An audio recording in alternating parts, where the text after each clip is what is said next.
सनातन धर्म में आस्था और विश्वास रखने वाले श्रोतागणों, आज के इस वीडियो में मैं भगवान श्री कृष्ण व रानी सत्यभामा की एक ऐसी पौराणिक कथा सुनाने जा रही हूँ जिसमें मैं बताऊंगी कि कैसे सत्यभामा को अपने रूप का घमंड हुआ तथा श्री कृष्ण भगवान ने कैसे उनका घमंड तोड़ा। तो कृपया वीडियो को अंत तक ध्यानपूर्वक सुनें। श्रोतागणों, श्री कृष्ण भगवान द्वारका में रानी सत्यभामा के साथ सिंहासन पर विराजमान थे। निकट ही गरुड़ और सुदर्शन चक्र भी बैठे हुए थे। तीनों के चेहरे पर दिव्य तेज झलक रहा था।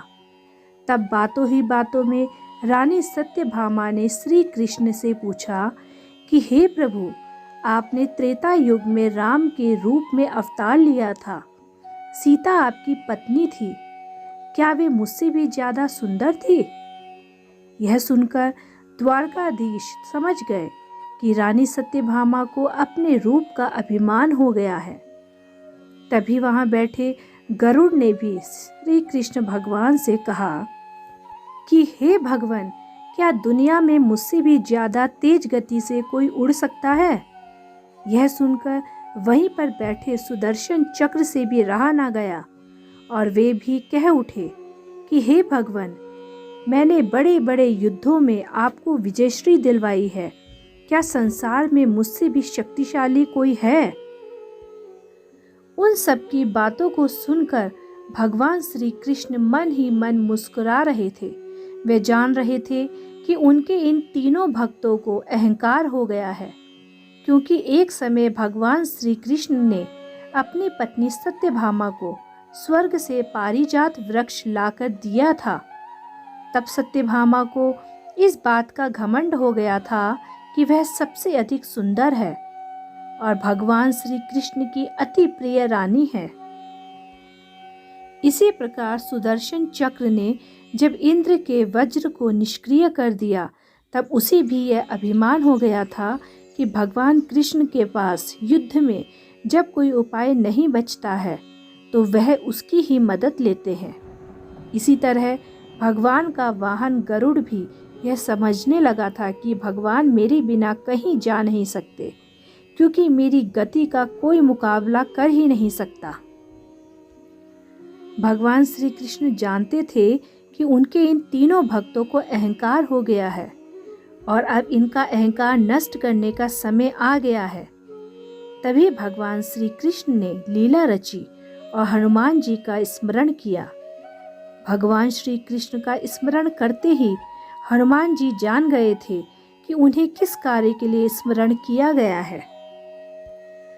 तब भगवान श्री कृष्ण ने गरुड़ से कहा कि हे गरुड़, तुम हनुमान के पास जाओ और कहना कि भगवान राम माता सीता के साथ उनकी प्रतीक्षा कर रहे हैं।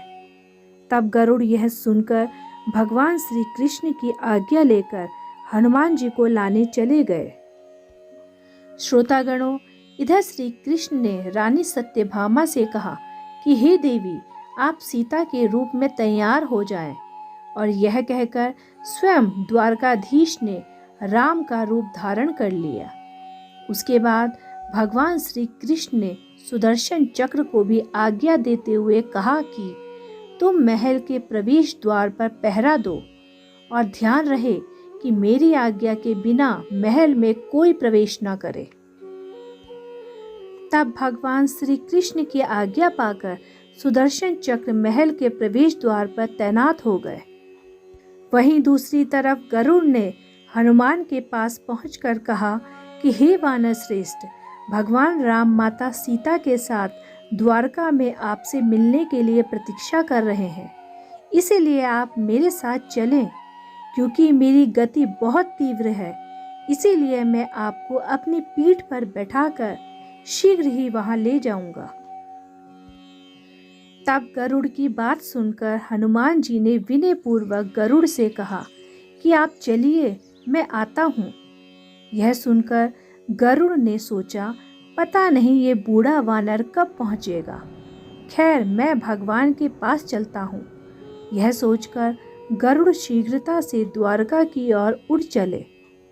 पर यह क्या, महल में पहुंचकर गरुड़ देखते हैं कि हनुमान जी तो उनसे पहले ही महल में प्रभु के सामने बैठे हुए हैं। यह देखकर गरुड़ का सिर लज्जा से झुक गया।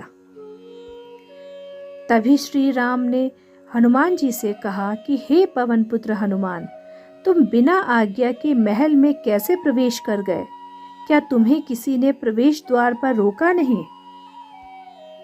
तब हनुमान जी ने हाथ जोड़ते हुए सिर झुकाकर अपने मुंह से सुदर्शन चक्र को निकालकर प्रभु के सामने रख दिया और उसके पश्चात हनुमान जी ने प्रभु से कहा कि हे प्रभु, आपसे मिलने से मुझे इस चक्र ने रोका था, इसीलिए इसे मुंह में रखकर मैं आपसे मिलने आ गया, मुझे क्षमा करें।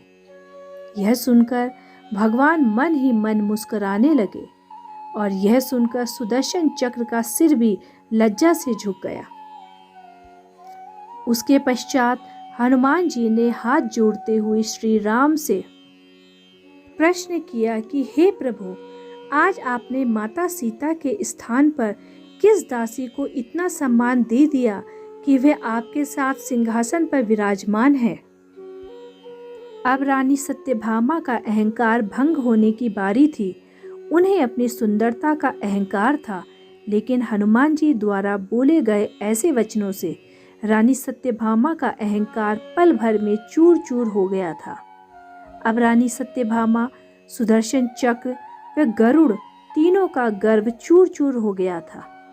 वे तीनों भगवान की लीला समझ रहे थे। तब तीनों की आंखों से आंसू बहने लगे और वे तीनों भगवान श्री कृष्ण के चरणों में झुक गए। इस प्रकार अंत में भगवान श्री कृष्ण की लीला ने उन तीनों का अहंकार तोड़ दिया था। अद्भुत लीला है प्रभु की। अपने भक्तों के अहंकार को अपने भक्त द्वारा ही दूर किया उन्होंने। श्रोतागणों, भगवान श्री कृष्ण की इस लीला ने सभी प्राणी मात्र को एक बहुत बड़ी सीख दी है कि जीवन में कभी भी अहंकार नहीं करना चाहिए। जरूरी नहीं है कि आज जो हमारे पास है वह कल भी होगा। अगर अपने अंदर जरा सा भी अहंकार आने लगे तो स्वयं ठाकुर जी हमसे दूर हो जाते हैं। ठाकुर जी को निस्वार्थ भक्तों की ही जरूरत है, अहंकारी की नहीं। तो श्रोतागणों, यदि आपको मेरा आज का उक्त विशेषांक पसंद आया हो तो कृपया मेरे चैनल दिव्य भक्ति श्रृंखला को लाइक, सब्सक्राइब व शेयर करना ना भूलें। आगे भी मैं ऐसी ही पौराणिक कथाओं को आपके समक्ष प्रस्तुत करती रहूंगी। धन्यवाद।